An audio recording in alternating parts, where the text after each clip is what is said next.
അടുത്ത ദിവസം hotel നൈലിൽ Kennedy വില്യംസും സംഘവും ചില തന്ത്രങ്ങൾ മെനയുകയായിരുന്നു. സൈമൺ, ഡാനിയൽ ജോൺസൺ മമ്മി പേടകം ജൊനാഥന് തിരിച്ചു കൊടുത്തു. അതിപ്പോൾ കടൽ നീരാളിയുടെ ഗോഡൌണിലുണ്ട്. ഇന്ന് രാത്രി നിങ്ങൾ പോയി അത് തട്ടിയെടുക്കണം. ഞങ്ങൾ എല്ലാ ഏർപ്പാടുകളും ചെയ്തോളാം ബോസ്. വേഗം വേണം, മറ്റു ജോലിക്കാർ വരും മുമ്പ് രക്ഷപ്പെടണം.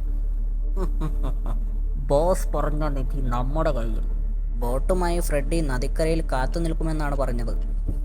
ദൂരെ നദിയിൽ കിടന്ന ബോട്ടിൽ നിന്ന് 2 തവണ ലൈറ്റ് മിന്നിത്തെളിഞ്ഞു. ആ, അത് തന്നെ. ദേ സിഗ്നൽ ലൈറ്റ്. ബോട്ടിലേക്ക് പോകാം. സൈമണും വിൽഫ്രഡും ചേർന്ന് മമ്മി പേടകം ബോട്ടിൽ കയറ്റി. നിങ്ങൾ രണ്ടുപേരും പോയാൽ മതി. എനിക്ക് രാവിലെ ട്രക്ക് തിരികെ ഏൽപ്പിക്കേണ്ടതുണ്ട്. ഓക്കെ. ഈ പേടകം ബോസിന് എത്തിച്ചു കൊടുത്താൽ നമ്മുടെ വീതം എത്രയാണ്? എനിക്കറിയില്ല. സൈമണുമായാണ് ബോസ് കരാർ ഉറപ്പിച്ചത്. അയ്യോ, കൊടുങ്കാറ്റ്. അയ്യോ, ചെകുത്താൻ. വേണ്ട. ചെകുത്താനെ, ഞാനും വരുന്നു നിന്റെ കൂടെ. രാവിലെ ഗോഡൌണിലെത്തിയ ജൊനാഥൻ മമ്മി പേടകം മോഷണം പോയ കാര്യം അറിഞ്ഞു. മമ്മി പേടകം കാണാനില്ല, അത് മോഷണം പോയിരിക്കുന്നു. അതെങ്ങനെ സംഭവിച്ചു? ജൊനാഥൻ പോലീസ് സ്റ്റേഷനിൽ വിവരമറിയിച്ചു.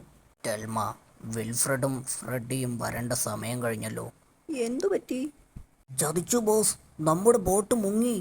ആ വാർത്ത കേട്ട് കെന്നഡി നടുങ്ങിപ്പോയി. അപ്പോൾ മമ്മി പേടകം? വിൽഫ്രഡിനെയും ഫ്രെഡിയെയും കാണാനില്ല.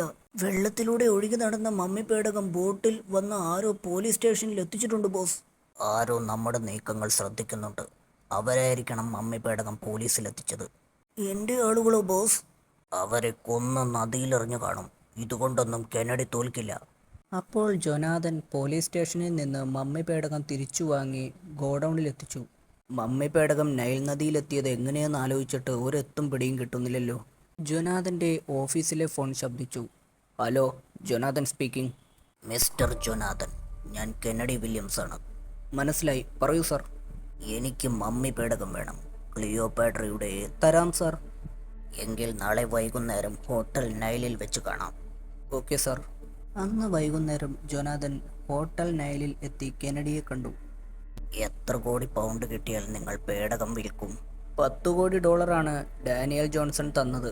അത് തിരിച്ചു കൊടുക്കാതെ അയാൾ സമ്മതിക്കില്ല. പണം ഡോളറായി മതിയെങ്കിൽ ഞാൻ റെഡി. 10 കോടി തരാം. മതി സർ, ധാരാളം. കെന്നഡി ബാഗിൽ നിന്നൊരു മുദ്രപത്രം എടുത്ത് മേശപ്പുറത്ത് വെച്ചു. രാവിലെ എൻ്റെ ആളുകൾ പണവുമായി ഗോഡൌണിൽ വരും. അതിനുശേഷം താങ്കൾ മമ്മി പേടകം എനിക്ക് തന്നു എന്നതിന് ഈ മുദ്രപത്രത്തിൽ ഒപ്പിടണം. അത് സാധിക്കില്ല സാർ. ഒപ്പിടു മിസ്റ്റർ. പേടിച്ചു വിറച്ച ജൊനാഥൻ മുദ്രപത്രത്തിൽ ഒപ്പിട്ട് കൊടുത്തു. Good boy. പിറ്റേന്ന് രാവിലെ കടൽ നീരാളിയിലെ ഗോഡൌണിലെത്തിയ ജോലിക്കാർ ആസിഡ് വിപ്പയിൽ മുഖം വികൃതമാക്കപ്പെട്ട ഒരു ശവശരീരം കിടക്കുന്നത് കണ്ട് ഞെട്ടിപ്പോയി. ഭയങ്കരം. ആരായിരിക്കും ഇത്? നമുക്ക് പോലീസിൽ അറിയിക്കാം. പോലീസ് ഇൻസ്പെക്ടർ റോജറും സംഘവും സ്ഥലത്തെത്തി. അവർ ശവശരീരം പരിശോധിച്ചു. ശവത്തിൻ്റെ കയ്യിൽ പച്ച കുത്തിയ നീരാളിയുടെ ചിത്രം അവർ കണ്ടെത്തി. ഈ നീരാളിയുടെ ചിത്രം നിങ്ങളുടെ കമ്പനിയിലെ എംബ്ലം അല്ലേ? സർ, അത് ജൊനാഥനാണ്. അയാളുടെ കയ്യിൽ ഒരു നീരാളിയുടെ പച്ച കുത്തിയിട്ടുണ്ട്.